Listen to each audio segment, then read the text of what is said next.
ನಿಮ್ಮ ಮನೆಯಲ್ಲಿ ನನಗೆ ನನ್ನ ಮಗಳಿಗೆ ಅಷ್ಟೆಲ್ಲ ಅವಮಾನ ಆದ ಮೇಲೂ ನಾನು ನಿಮ್ಮನ್ನ ಭೇಟಿ ಮಾಡ್ತೀನಿ ಅಂತ ಅಂದ್ಕೊಂಡಿರ್ಲಿಲ್ಲ. ಇನ್ಫ್ಯಾಕ್ಟ್ ನನಗೆ ಭೇಟಿ ಮಾಡಕ್ ಆಸಕ್ತಿನೂ ಇಲ್ಲ.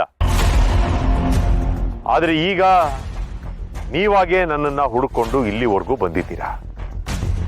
ಹೇಳಿ, ಏನ್ ವಿಷಯ? ಈಗ ನಾನು 2 ಪ್ರಶ್ನೆಗಳಿಗೆ ಉತ್ತರ ಕೊಡ್ತೀನಿ.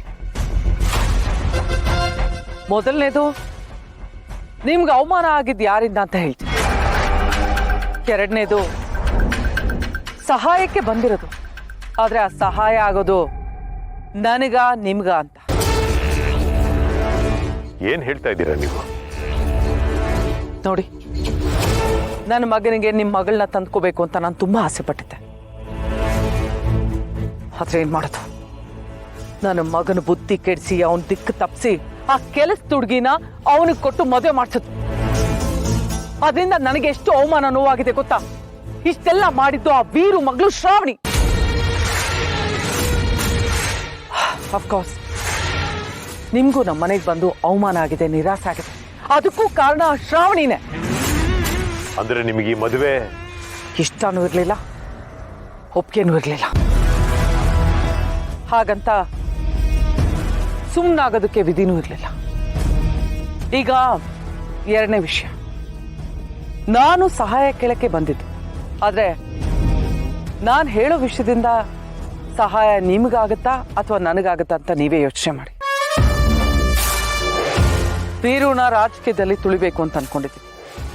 ಅದಕ್ಕೆ ನಿಮ್ಮನ್ನ ಭೇಟಿಯಾಗೋಣ ಅಂತ ಬಂದೆ. ಈಗ ಹೇಳಿ, ಸಹಾಯ ಯಾರಿಗಾಗುತ್ತೆ? ನಿಮ್ಗ, ನನಗ?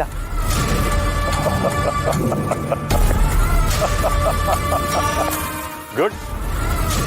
ಅಂದ್ರೆ ನಿಮ್ಮ ಪ್ರಕಾರ ವೀರುಗೆ ಹಿತಶತ್ರು ಅಂತಿರೋನು ನಾನು ಒಬ್ಬನೇ ಅಲ್ಲ. ಮನೆಯಲ್ಲಿ ಅವ್ರ ಅಕ್ಕನೇ ರಾಜಕೀಯವಾಗಿ ಅವ್ರನ್ನ ತುಳಿಬೇಕು ಅಂತ ತೀರ್ಮಾನ ಮಾಡಿಬಿಟ್ಟಿದ್ದಾರೆ.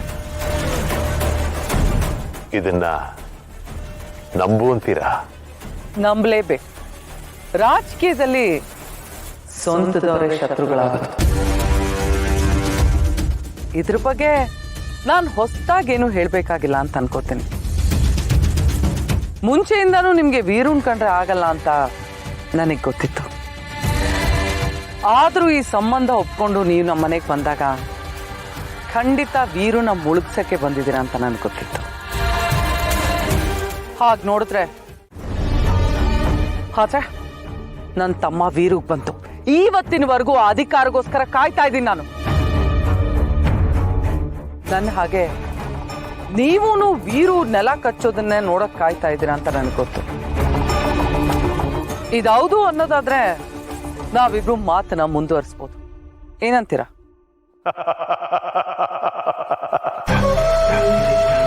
ರಾಜಕೀಯವಾಗಿ ವೀರುನ ಮುಗಿಸ್ಬೇಕು ಅಂತ ನಾನು ಈ ಸಂಬಂಧ ಒಪ್ಕೊಂಡೆ. ಅವನನ್ನ ರಾಜಕೀಯವಾಗಿ ಮುಗಿಸ್ಬೇಕು ಅಂತ ಬೇಕಾದಷ್ಟು ಸಲ ಪ್ರಯತ್ನನೂ ಪಟ್ಟಿದ್ದೆ, ಆದ್ರೆ ಅದ್ಯಾವುದೂ ಆಗಿರ್ಲಿಲ್ಲ. ಆದ್ರೆ ಈಗ ನೀವಾಗೆ ಬಂದು ನನ್ನನ್ನ ಭೇಟಿ ಮಾಡಿ ಅದೇ ವಿಷಯದ ಬಗ್ಗೆ ಮಾತಾಡ್ತಾ ಇದ್ದೀರಾ. ಇದೇ ನನಗೆ ಬೇಕಾಗಿತ್ತು. ನನಗೆ ಗೊತ್ತು ವೀರು ಮುಂದೆ ನೇರವಾಗಿ ನಿಂತು ಹೋರಾಡೋದ್ ಕಷ್ಟ ಅಂತ. ಅದಕ್ಕೆ ನೀವು ಮುಂದೆ ನಿಂತು ಹೋರಾಡಿ, ನಾನು ಹಿಂದೆ ನಿಂತು ಅವನ ಕತೆನ ಮುಗಿಸ್ತೇನೆ. ಹಾಗೆ ಮಾಡೋದಕ್ಕೆ ನನಗೆ ದೊಡ್ಡ ಬೆಂಬಲ ಬೇಕು. ಅದಕ್ಕೆ ನಾನು ಇಲ್ಲಿವರೆಗೂ ಬಂದಿದ್ದೇನೆ. ವೀರು ರಾಜಕೀಯ ಭವಿಷ್ಯ ಇಲ್ಲಿಗೆ ಕೊನೆ ಆಗಬೇಕು. ಇದಕ್ಕೆ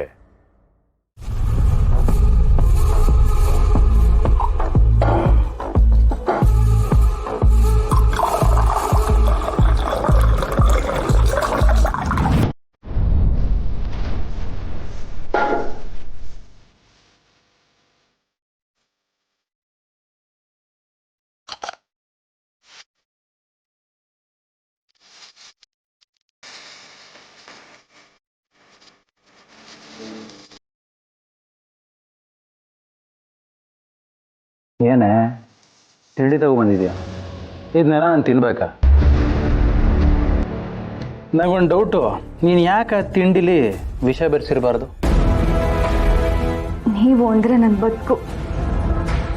ನನ್ನ ಬದುಕಿಗೆ ನಾನೇ ವಿಷ ಹಾಕ್ತೀನ?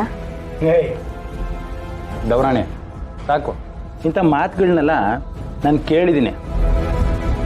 ನಿನಗೆ ಬೇರೆ ಗಂಡಸ್ರ ಮೇಲೆ ಆಸೆ ಇದೆಯಲ್ಲ,